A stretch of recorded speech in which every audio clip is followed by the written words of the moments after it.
Santo Livro do Senhor, em Atos, no capítulo de número 4. E vamos ler do verso 23 a 31. Atos 4, verso 23 a 31.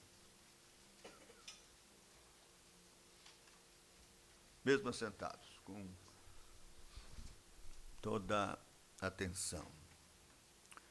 Uma vez soltos, procuraram os irmãos e lhes contaram quantas coisas lhe haviam dito os principais sacerdotes e anciãos.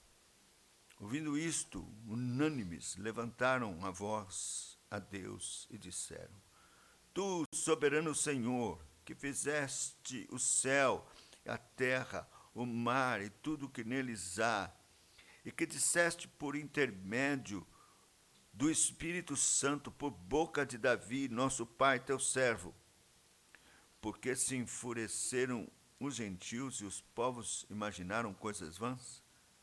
Levantaram-se os reis da terra e as autoridades ajuntaram-se a uma contra o Senhor e contra o seu ungido. Porque verdadeiramente se ajuntaram nesta cidade contra o teu santo servo, Jesus, ao qual ungiste Herodes e Pôncio Pilatos, com gentios e gente de Israel, para fazerem tudo o que a tua mão e o teu propósito predeterminaram. Agora, Senhor, olha para as suas ameaças e concede aos teus servos que anunciem com toda a intrepidez a tua palavra, enquanto estendes a mão para fazer curas, sinais, prodígios, por intermédio do nome do teu santo servo Jesus.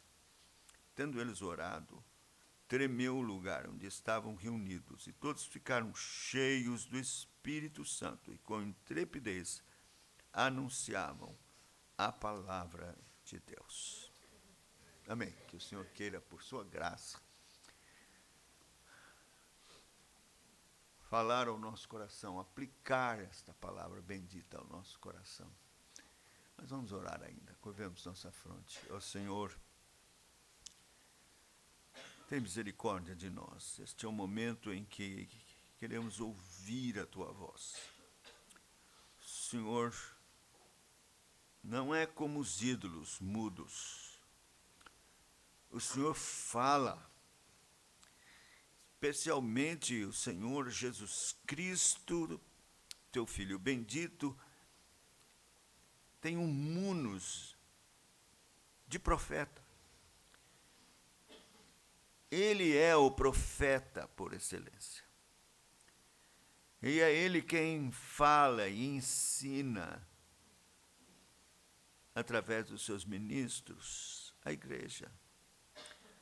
Por isso, rogamos que tu nos abençoes aqui de uma forma especial, aplicando a palavra que acabamos de ler ao nosso coração.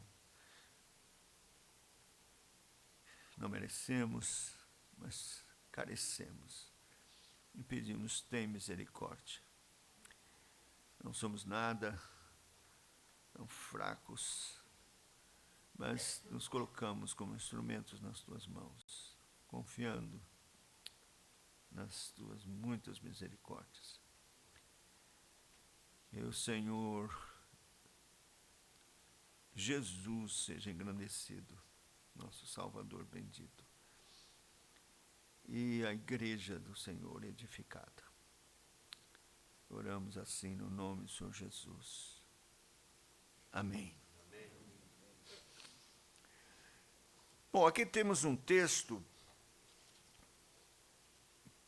que faz parte de um contexto quase imediato da ausência física do Senhor Jesus. Ele havia sido assunto aos céus, e agora os discípulos estavam tendo, os apóstolos, tendo a experiência, depois de 3 anos, de enfrentar as dificuldades sem a presença física do Senhor Jesus.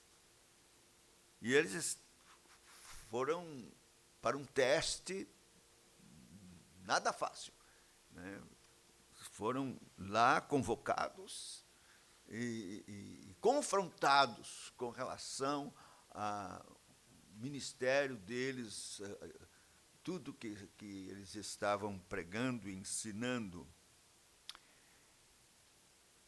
Então a gente pode imaginar, pensar mesmo, o que é que havia, o que estava no coração deles nessa experiência nova de um momento difícil, sem a presença física, pessoal, marcante do Senhor Jesus ao lado deles. Quantas dificuldades houve em que eles viram como o Senhor agiu de forma tão extraordinária.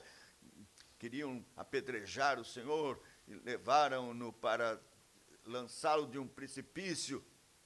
E eles assistiram e viram de forma tão extraordinária como o Senhor simplesmente passou por entre eles e nada lhes puderam fazer, porque não era chegada a sua hora. Muitos outros casos perigosos em que o Senhor agiu de forma tão extraordinária, inclusive protegendo seus discípulos. Mas agora eles estão no Sinédrio, no meio das feras, sem a presença física, pessoal do Senhor Jesus. Nós sabemos que eles foram questionados de uma forma extraordinária. O apóstolo Pedro foi tomado para dar um testemunho extraordinário de coragem, mas eles foram açoitados, mandados embora, expulsos e com uma recomendação severa de que não pregassem o nome do Senhor, com sérias ameaças, para que não fizessem mais isso, parassem.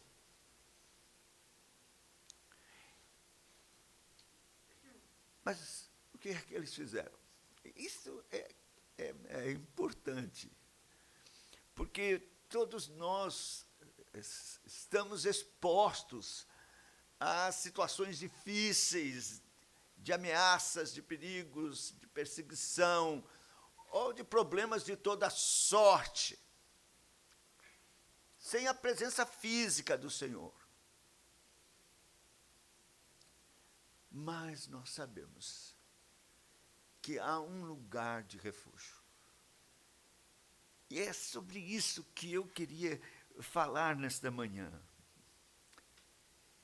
Esse lugar que Deus mesmo preparou para que pudéssemos nos refugiar e experimentar a sua presença quase física, a sua igreja. Porque, veja, o que é que eles fizeram? Eles saíram de lá, foi cada um para sua casa, com medo, tal. Não. Eles saíram e foram imediatamente onde a igreja estava reunida. Eles foram para lá.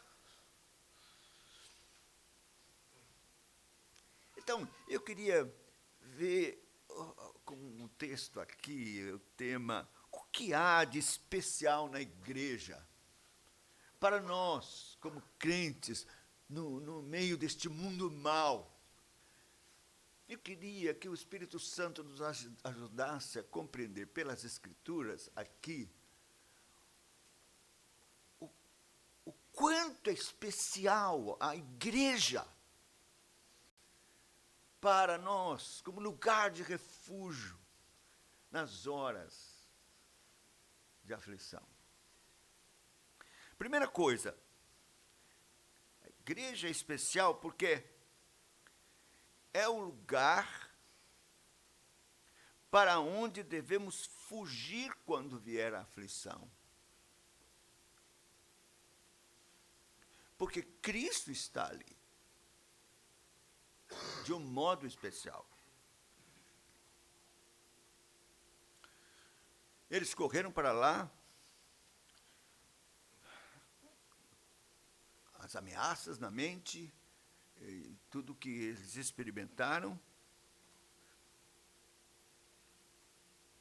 Mas quando chegaram lá, encontraram os irmãos.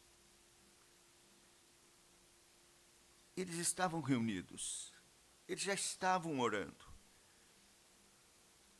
E eles encontraram um consolo na companhia dos irmãos.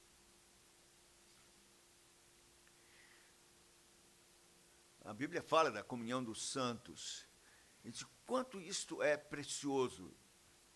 É, de fato, uma ordenação graciosa da parte de Deus, esta comunhão santa entre os irmãos. Há algo especial nisso, que o Espírito Santo comunica.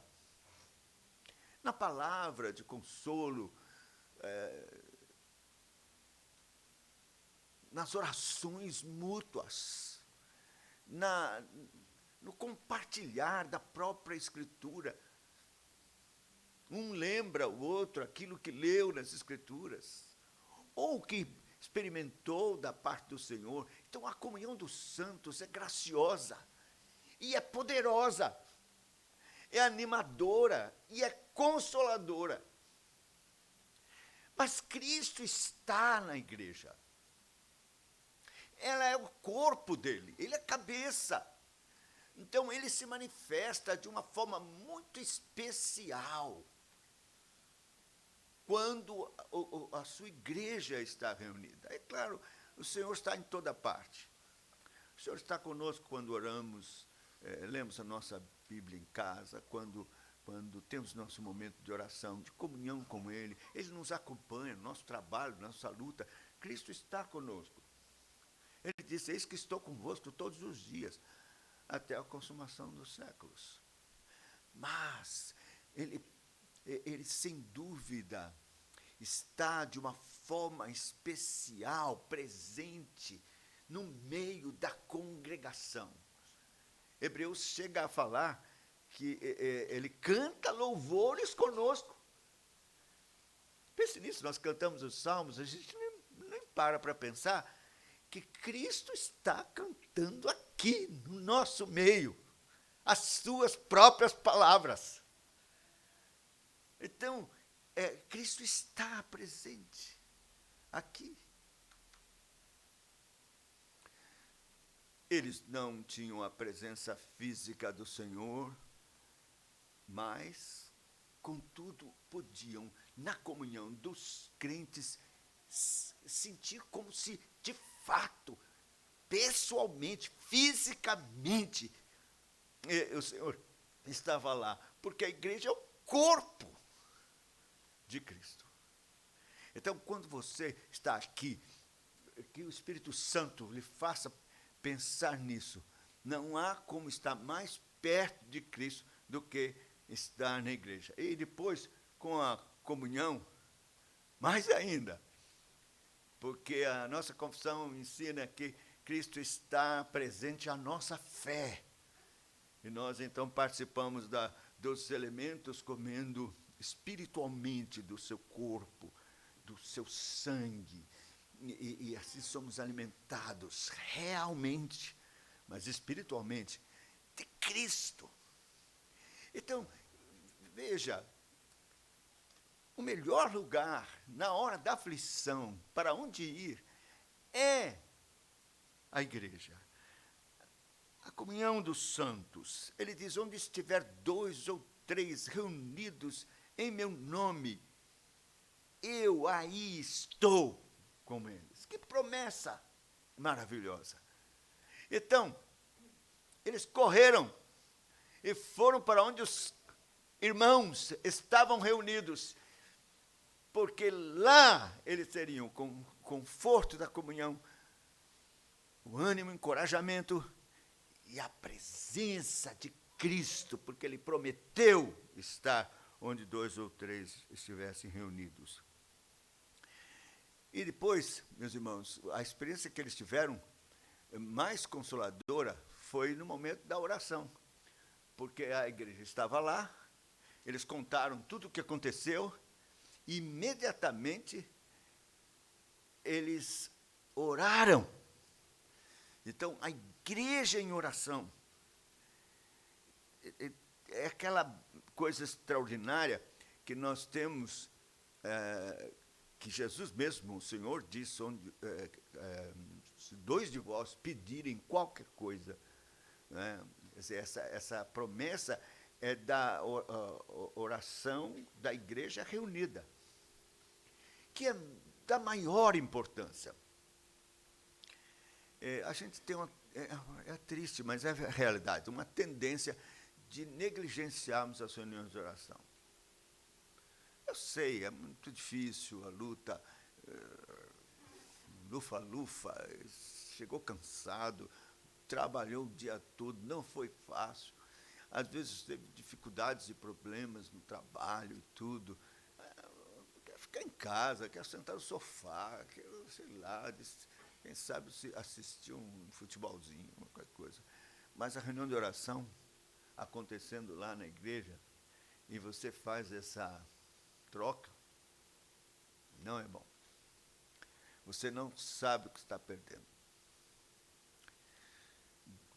Essa troca é absolutamente injusta, infeliz e altamente prejudicial. Cansado como for, com lutas que você possa ter, não é televisão, não é joguinho de futebol, não é qualquer outra coisa que vai lhe ajudar mais do que estar aqui junto com os irmãos em oração. E foi o que eles fizeram. Nada mais. Simplesmente buscaram a igreja e ali encontraram o conforto dos irmãos, encorajamento, consolo, conforto, encorajamento e a presença viva, real, poderosa do seu Salvador, manifesta na comunhão ali dos santos, do seu corpo. Mas o que há de especial na igreja é porque é um lugar onde recebemos de forma especial o consolo da palavra. O consolo da palavra, ou a demonstração da palavra. Outra vez, você pode ler a palavra de Deus em casa, muito bom, mas você não pode substituir isso pelo meio de graça da pregação. Porque isto foi instituído pelo Senhor, e o Senhor chega a dizer, a fé vem pelo ouvir a palavra de Cristo, a pregação. Então, aqui é um momento em que você se coloca para ouvir a pregação. E há uma coisa muito especial na pregação, quando, por instrumentalidade de um ministro escolhido de Deus, ungido, para pregar a palavra, a quem Deus concedeu graça especial para fazer isso, porque a Bíblia nos ensina que é desta forma que Cristo mesmo nos fala. Quando o ministro de Deus prega com fidelidade a palavra de Deus, é Cristo mesmo que está pregando. Nós temos textos que podem nos ensinar a respeito disto, e seria bom lermos agora, por exemplo, Romanos.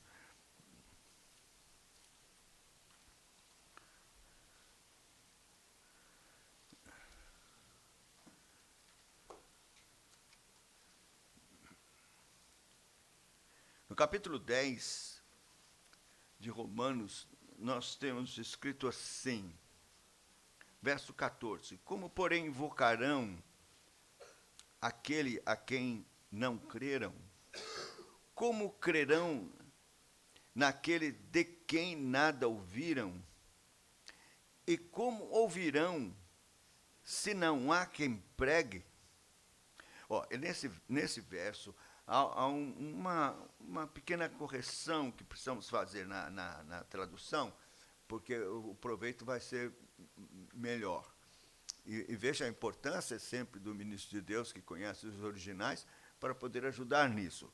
Por exemplo, aqui diz assim: e como crerão naquele de quem nada ouviram? Esse de quem não é a melhor tradução. A melhor tradução no grego é essa, sim. É essa. Como crerão a quem nada ouviram? Veja a diferença. Uma coisa é você ouvir a pregação quando o ministro fala de Cristo.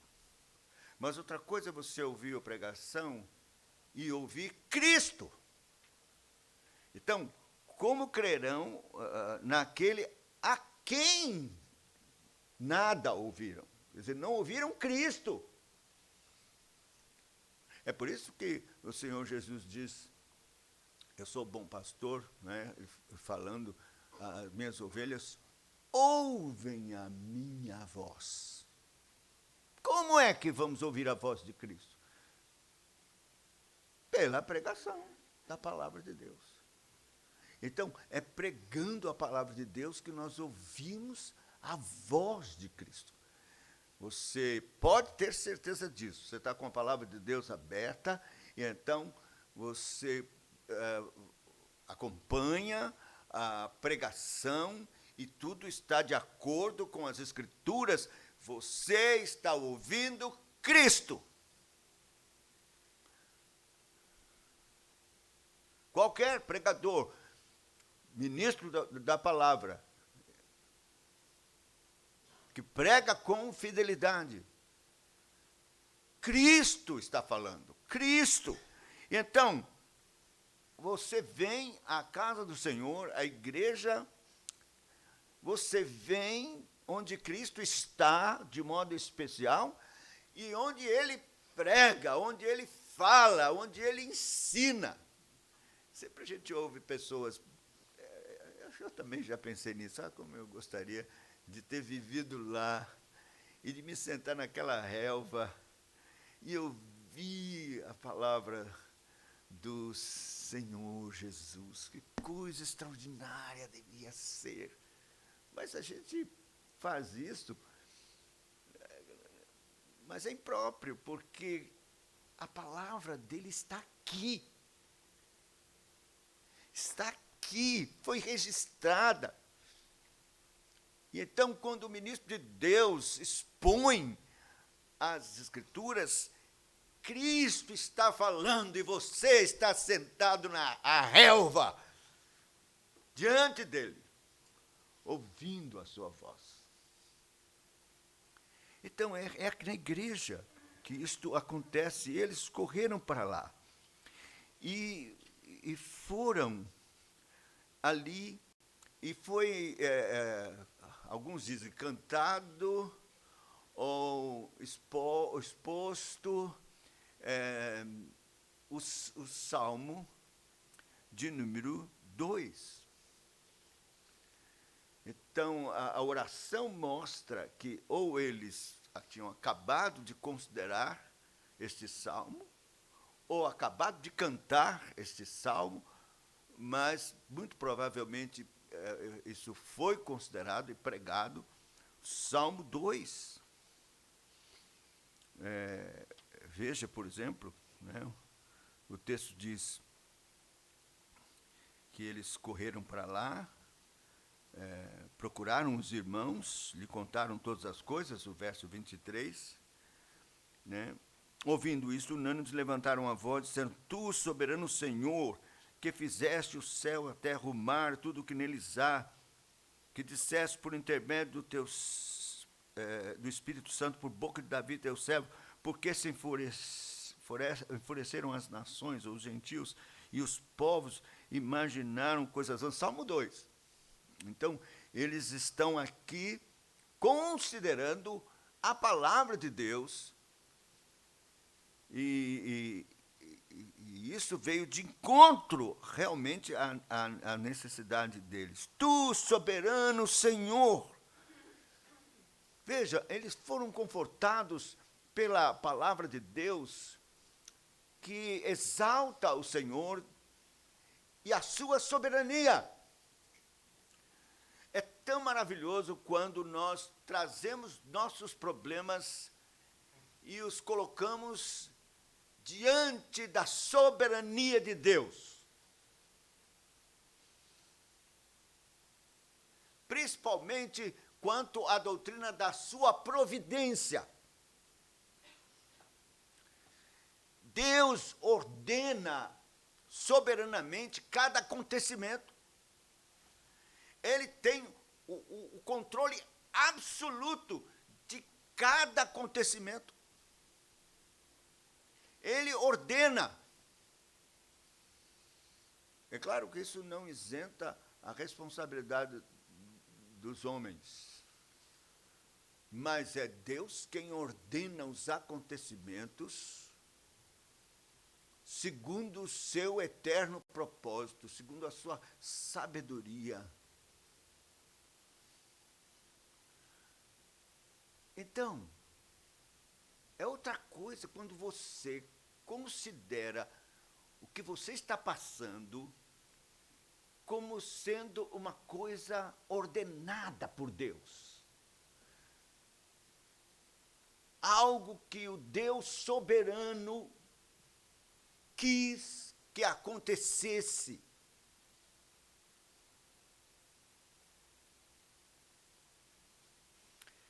Bem, é claro, você então pode perguntar, mas Deus quis essas coisas tão ruins que estão acontecendo comigo? Bom, para quê? Bom, a palavra de Deus diz que Deus não aflige de bom grado os filhos dos homens.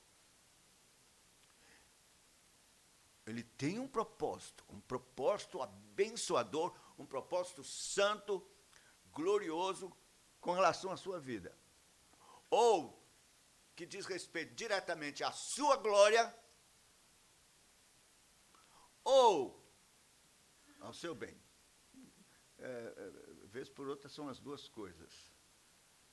Sempre será o seu bem. Se você está sendo usado para que Deus seja glorificado, saiba que isso será para o seu bem. Mas a palavra de Deus diz mais: todas as coisas cooperam conjuntamente para o bem daqueles que amam a Deus, daqueles que são chamados segundo os seus decretos. Então, quer dizer que tudo o que acontece na vida do crente tem um propósito santo, abençoador da parte de Deus. Sempre, tudo. Boas, coisas boas e coisas ruins. O bem, a bênção. Então o crente precisa descansar na soberania de Deus. Como é que um câncer, uma sentença de morte, pode ser uma coisa boa? Mas eu vou lhe dizer, pela palavra de Deus, Deus torna isto uma bênção. Que muitas vezes não compreendemos a dimensão disso agora, mas talvez alguns que já passaram, experimentaram, e também experimentaram a vitória aqui de uma cura, de um câncer, depois de todo o martírio do tratamento quimioterápico em especial, e todo aquele trauma, o quanto cresceram espiritualmente, o que aconteceu, o que Deus fez, como operou de forma extraordinária na alma, no coração, como aquilo concorreu para o bem. Esses podem testemunhar e sabem. E aqueles que morreram de câncer, estão na glória, curados, e com toda a compensação bendita da parte de Deus, que nós nem podemos comparar com nada nesse mundo. Então, tu, soberano Senhor, consideração desta verdade tão maravilhosa. Quer dizer, aqueles homens tão arrogantes naquele concílio, no Sinédrio, como se fossem donos de tudo, com o rei na barriga, e eu posso lhe matar, posso fazer isso, acabar com vocês e tal, com todas as ameaças. Agora, não são nada diante do Deus soberano. Não são nada, vermes, menos que vermes. Tu, soberano Senhor, que criaste os céus,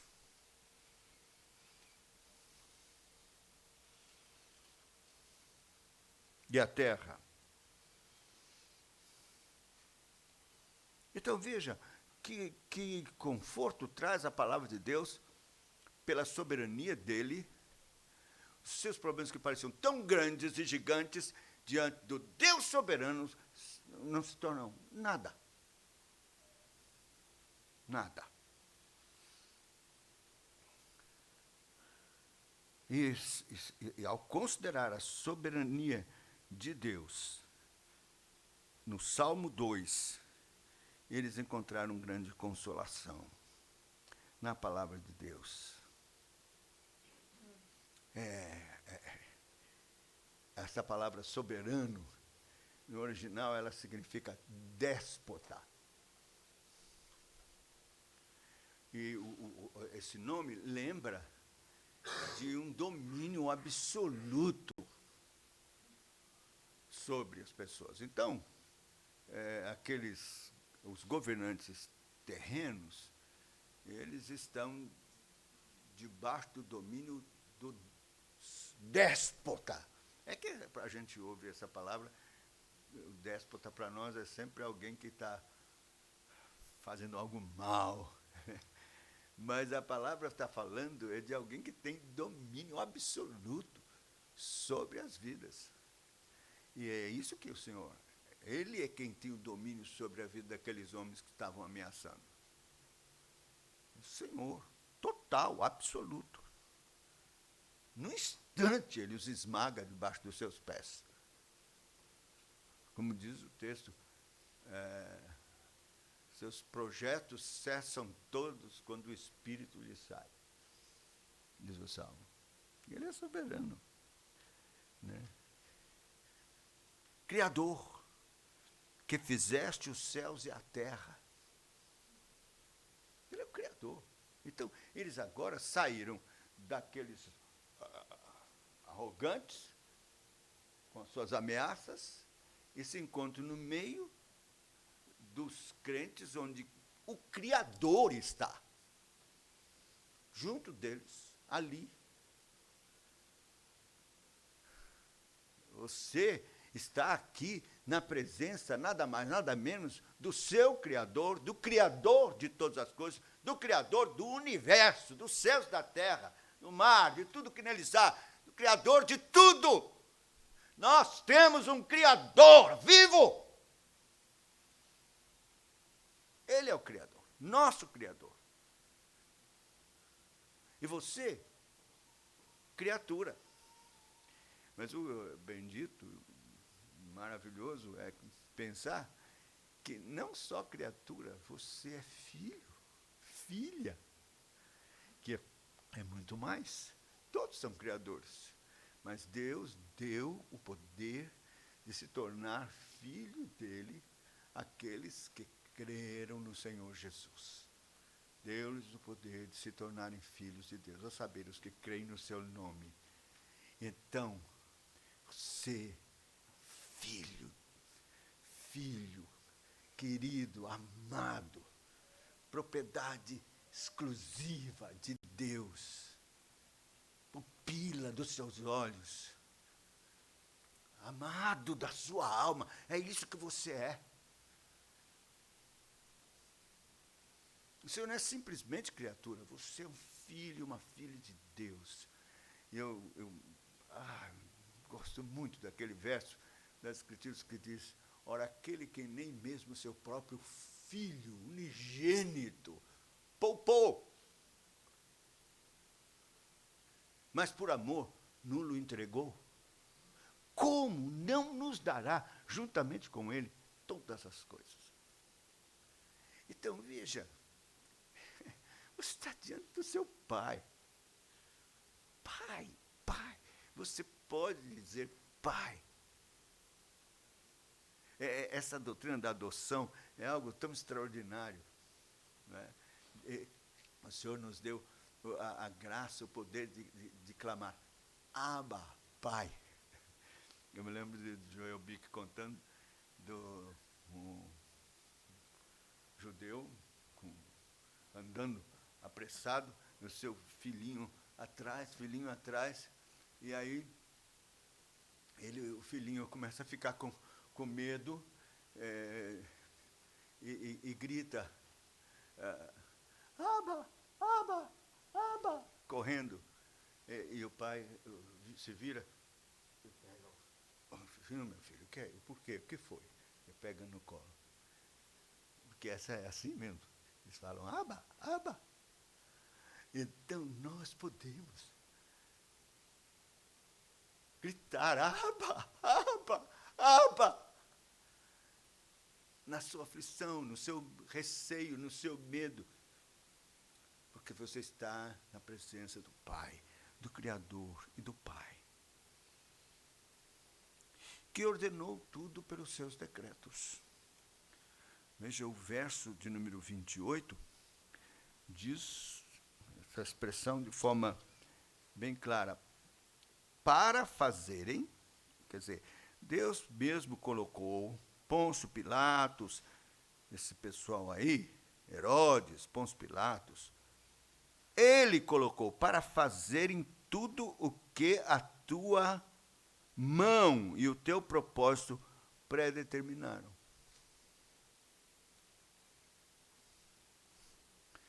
Quer dizer, o que aconteceu com Cristo, na sua morte, não foi algo fortuito, não foi um ato de vitória da parte dos gentios ou dos judeus, foi um ato de Deus, absolutamente de Deus. Foi o Senhor quem ordenou pelos seus decretos que eles fizessem isso.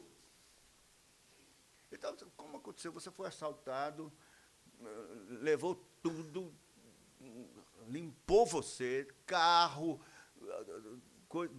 documentos, computador ficou dentro do carro, foi embora, levou tudo, tirou, deixou você na rua da amargura, como diz. E aí a pergunta: como é que Deus não cuidou de mim? Por quê? Por que aconteceu isso? Né? Ou, pior ainda, se sofre agressão ou algum tiro e ainda vai para o hospital e tal. Como foi? Deus ordenou. Deus predeterminou. Isso. Essa é uma doutrina muito difícil. Mas a palavra de Deus diz que ele escreveu num livro todos os seus dias, escrito e determinado, sem que houvesse nenhum. Ele escreveu isso. Estava lá. Imagine, antes que você existisse, fulano, vai ser isso, vem o assaltante, filho de Belial, vou mandar, vai roubar. Está escrito no livro. Ele escreveu. Eles fizeram tudo que a mão do Senhor, segundo o seu propósito, predeterminou. Então, eles agora estão ali considerando a palavra de Deus e sendo consolados com a tragédia da morte do seu Senhor, do Salvador deles, porque estão compreendendo que não foi uma vitória dos opositores, dos fariseus, daquela gente ímpia, horrível, e muito menos daqueles pagãos terríveis como Herodes e Pôncio Pilatos, filhos do diabo. Não foram eles, não foram. Foi Deus, predeterminou, ordenou, escreveu. Era sua vontade, estava no seu plano, tem um propósito santo, glorioso, eterno, vitorioso. É assim que temos que considerar os acontecimentos trágicos que acontecem conosco, com nossa família. Então, a palavra de Deus nos consola quando nós a consideramos no meio da aflição. Mas ele não só, ele está agindo. Isto é uma ação da parte do Senhor.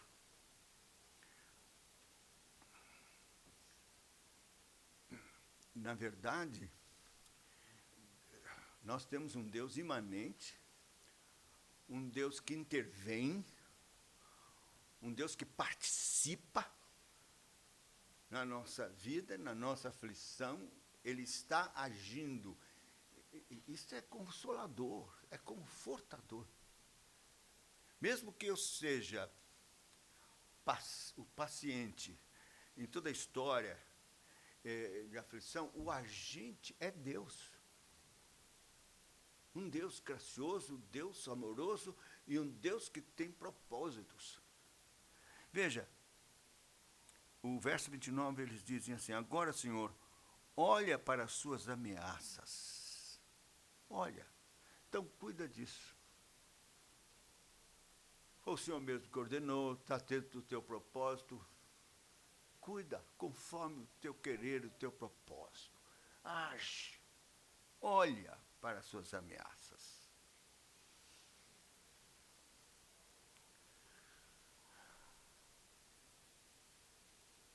Especialmente, eles teriam que considerar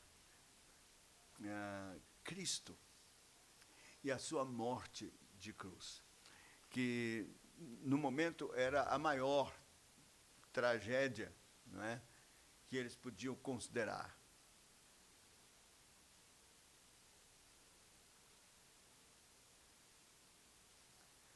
Eu digo, meu querido irmão, a morte de Cristo na cruz é a referência de sofrimento que todos nós temos, maior que todos, né? Esses dias visitei alguém no leito de enfermidade no hospital, e sabe aquelas visitas que você vai para consolar e sai mais consolado? Eu vi dizer assim: oh, mas ele sofreu muito mais. Oh, mas ele sofreu muito mais. Falando de Cristo. Então, a referência, a gente olha para a cruz. Porque qualquer dor que nós venhamos a ter, que pode se comparar com a dor e o sofrimento de Cristo? Aquele texto de Jeremias, capítulo 1, versículo 12, em Lamentações, diz assim: ó vós que passais pelo caminho, vede se a dor como a minha dor que o Senhor pôs sobre mim. Quer dizer, não tem dor nenhuma que possa se comparar. É muito interessante que os ladrões estavam crucificados. Eles estavam sentindo a mesma dor. Alguns já viu quadros que bota Jesus crucificado e os ladrões amarrados com corda aqui no braço e tal. para dizer, não, só quem sofreu mesmo crucificado foi Jesus. Nada. Os ladrões sofreram a dor de crucificados. O suplício era esse. E iam por horas à frente se eles não quebrassem as pernas deles, os soldados. Eles sofreram. Mas nem aos pés se compararam ao sofrimento de Cristo. Porque, embora fosse fisicamente igual o sofrimento, as implicações espirituais profundas da morte do Senhor Jesus Cristo está muito além do que possamos sequer imaginar. Quando pensamos que ele desceu na cruz, ao Hades, quer dizer, ao inferno, para sofrer o nosso inferno, o que é que podemos sequer pensar? Na dimensão do sofrimento e a dor de alma de alguém puro, divino, que nunca pecou, ser agora manchada, contaminada com os nossos pecados. Então, nós podemos entender isso. E como compreender o mistério da união da Trindade, que é algo tão extraordinário, porque são três pessoas distintas, mas um só Deus, da mesma substância, e absolutamente inseparáveis. Mas agora ele clama na cruz, Eloi, Eloi, lama sabachthani. Deus meu, por que me desamparaste? Quem pode entender isso? É profundo demais. E quem pode medir essa dor?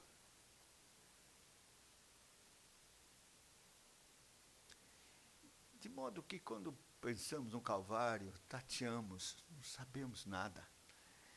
Muito menos da dor profunda, incomparável, de qualquer outra dor que possa ter existido na terra, que o Senhor experimentou. Então, eles foram consolados com isso. Quer dizer, as chicotadas, as chibatadas, ou a própria ameaça de morte, ou qualquer suplício, tortura que viessem a sofrer, olhando para a cruz, é nada. É nada. E é assim que nós precisamos fazer também com nossas dores, nossas aflições. E por último, na igreja é o lugar onde nós recebemos poder. É o lugar onde podemos receber o poder e o encorajamento do Espírito Santo para continuar.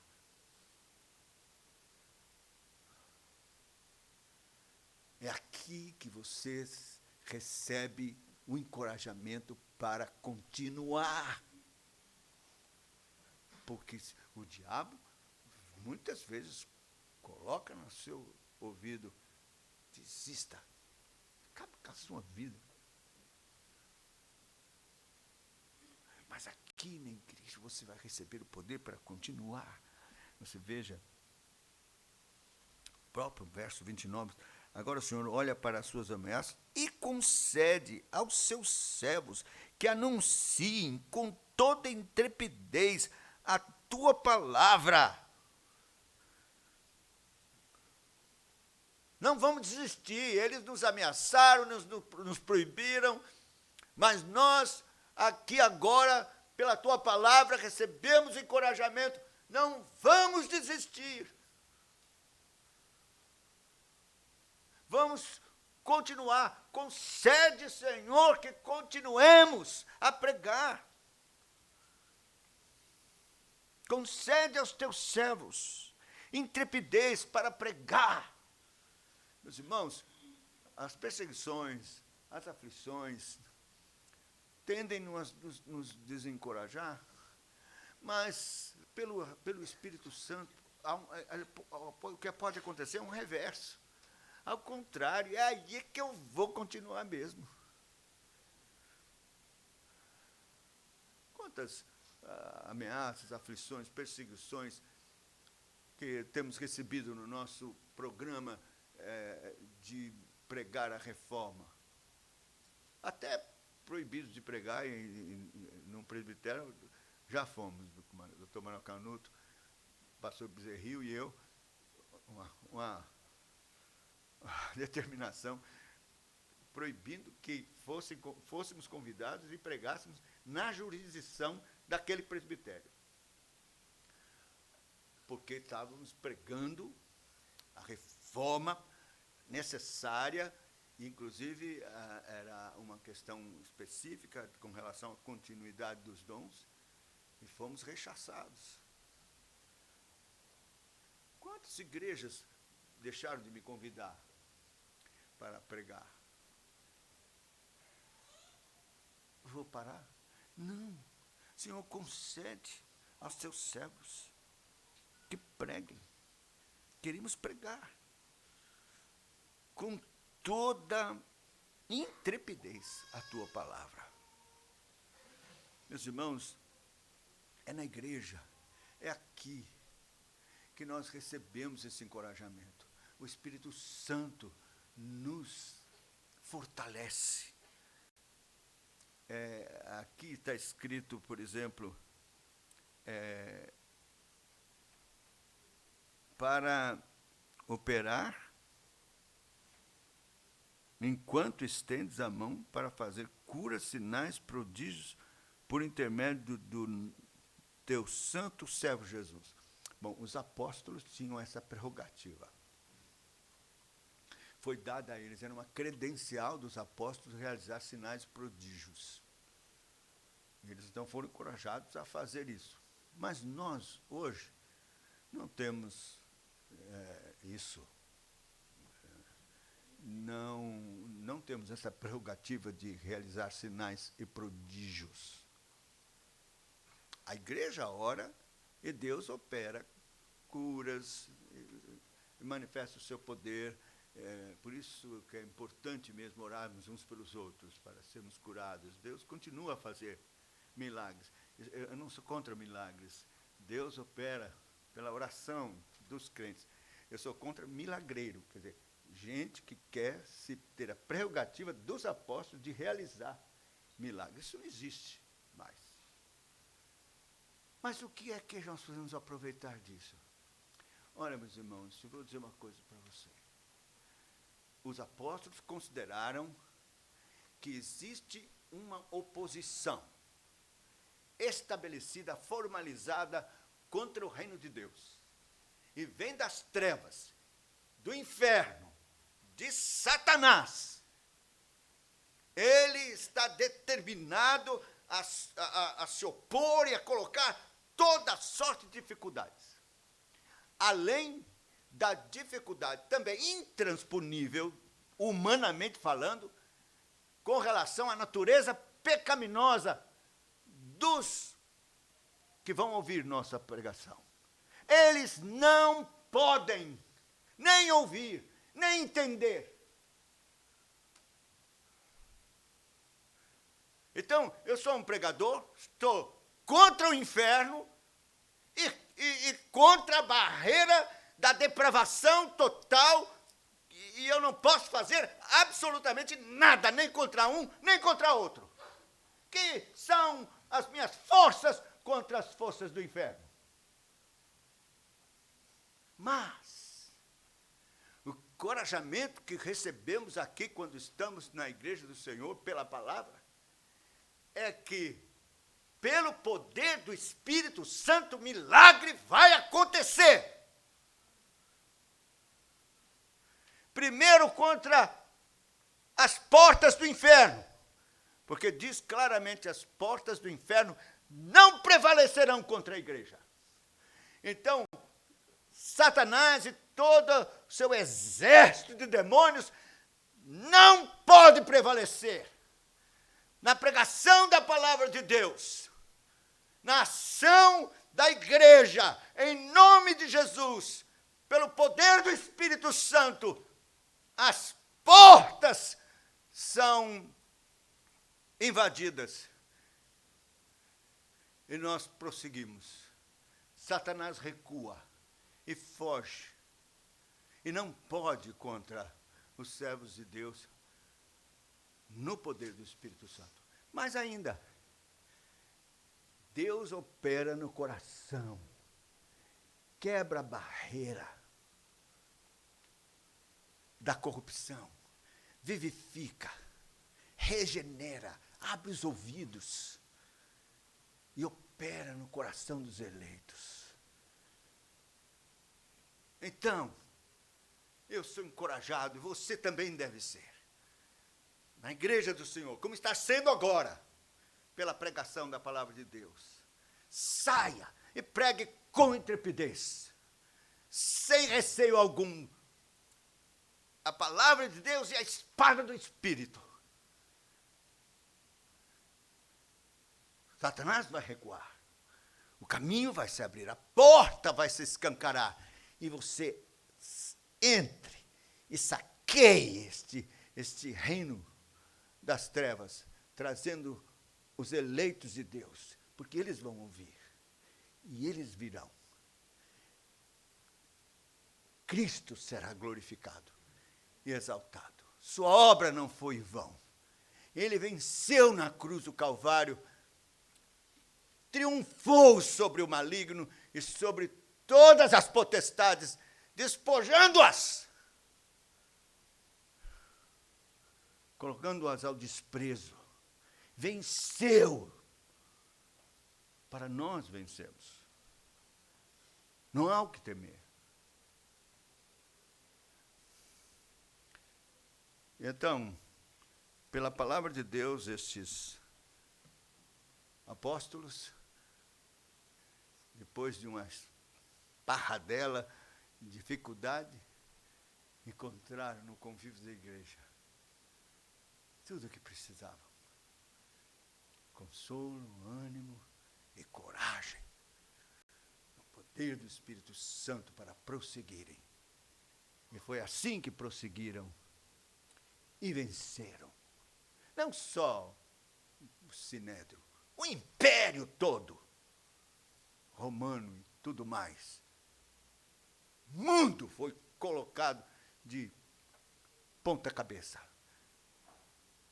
Pelo entusiasmo, coragem e pela pregação poderosa do Evangelho. Que Deus nos abençoe e que você aprenda uma coisa. Não faça como muitos fazem. Teve um probleminha, some da igreja. Não! Teve problema? Corra para a igreja. É aqui o lugar onde você vai encontrar com seu Salvador. Suas feridas serão pensadas, curadas. Você será restaurado para continuar e cumprindo a tarefa que Deus lhe deu até o fim. Que Deus nos abençoe. Amém. Graças a Deus. Nós vamos, então,